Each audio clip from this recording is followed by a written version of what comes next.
Hello everyone, welcome back to the another video. I'm Sakshi Kumbar and our today's topic is shift reduce parsers with stack implementation, and our contents are what is shift reduce parsers, main concepts of shift reduce parsers, which data structures are used, and how it works. Let's begin. First is what is shift reduce parsers. A shift-reduce parser is a bottom-up parser used in compilers. It starts from the input string, like a program you write, and reduces it step by step until it gets the start symbol of the grammar, like S. In shift-reduce parsing, the input string is reduced to the starting symbol. This reduction can be achieved by directly handling the rightmost derivation from the starting symbol to the input string, an input buffer to hold the input string, a stack to keep the grammar symbols for assigning the production rules. Next topic is main components concepts of shift reduce parsers. There are two main actions. First is shift, means move or shift the next input symbol onto the stack. And next is reduce.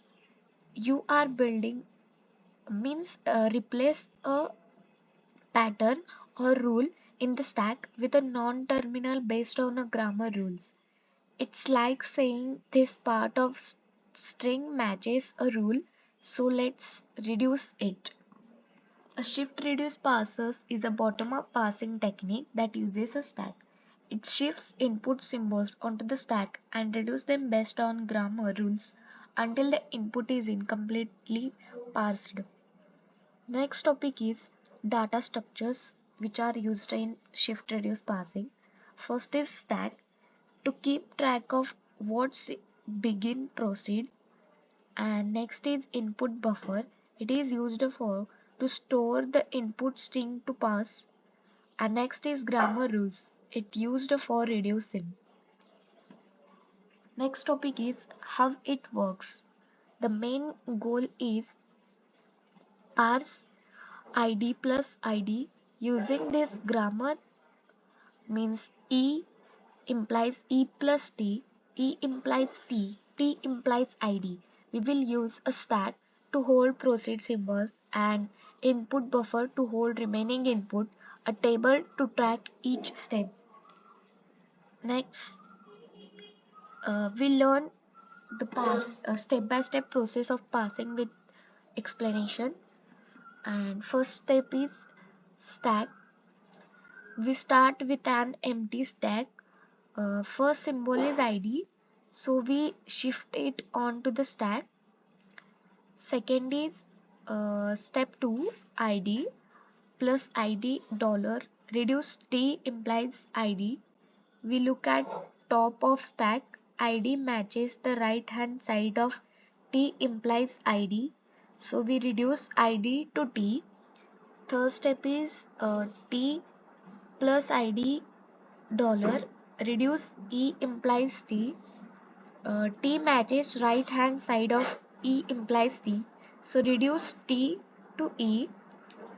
Next is fourth step, E plus ID dollar shift.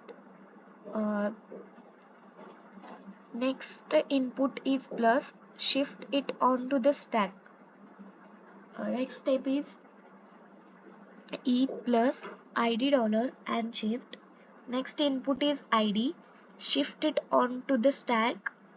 And next is E plus ID dollar, reduced T implies ID.